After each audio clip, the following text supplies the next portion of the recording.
তুমুল বজ্রসহ ঝড় ও গত দুদিনের বৃষ্টিতে অচল হয়ে পড়েছে দুবাই। মাত্র কয়েক ঘন্টায় মরুর দেশে ১.৫ বছরের সমপরিমাণ বৃষ্টি হয়েছে। তলিয়ে গেছে দুবাইয়ের প্রধান প্রধান সড়ক সহ আন্তর্জাতিক বিমানবন্দরের রানওয়ে। এদিকে প্রতিবেশী ওমানে প্রবল ঝড়ে পর্যন্ত ১৯ জন মারা গেছেন, যাদের বেশিরভাগই শিশু। বিস্তারিত সানজিদা সিলভিয়ার রিপোর্টে।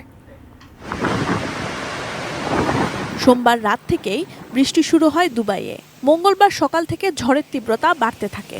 এ সময়ের মধ্যে ১৪২ মিলিমিটারের বেশি বৃষ্টিপাত হয়।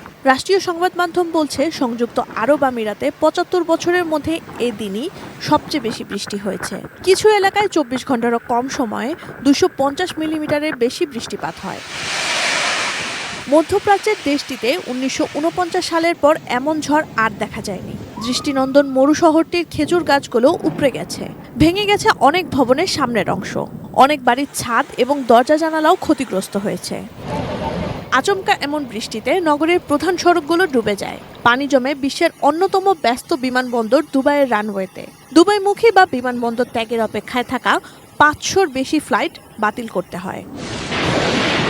দুবাইয়ের প্রধানতম ল্যান্ডমার্ক, বিশ্বের সবচেয়ে উঁচু ভবন বুর্জ খলিফার চূড়ায় আঘাত হানে বজ্র। সবচেয়ে বড় বিপণী বিতান দুবাই মল ও মল অব দ্য এমিরেটস বৃষ্টি এবং বন্যায় বেশ ক্ষতির মুখে পড়েছে। মেট্রো স্টেশনে গোড়ালি ডোবা পানি। ঝড়ে দেশটির রাস আল খাইমাতে ৭০ বছর বয়সী এক ব্যক্তি গাড়িতে আটকা পড়েন। স্রোতের টানে গাড়ি উল্টে গিয়ে মারা যান তিনি। বৃষ্টি আর ঝড়ের প্রভাব পড়েছে দুবাইয়ের বাইরেও। ওমানে মারা গেছে ১৯ জন। দেশটির অনেক এলাকা এখনো প্লাবিত। পুরো সংযুক্ত আরব আমিরাত ও প্রতিবেশী বাহরাইনও আবহাওয়ার অস্বাভাবিক আচরণের শিকার হয়েছে।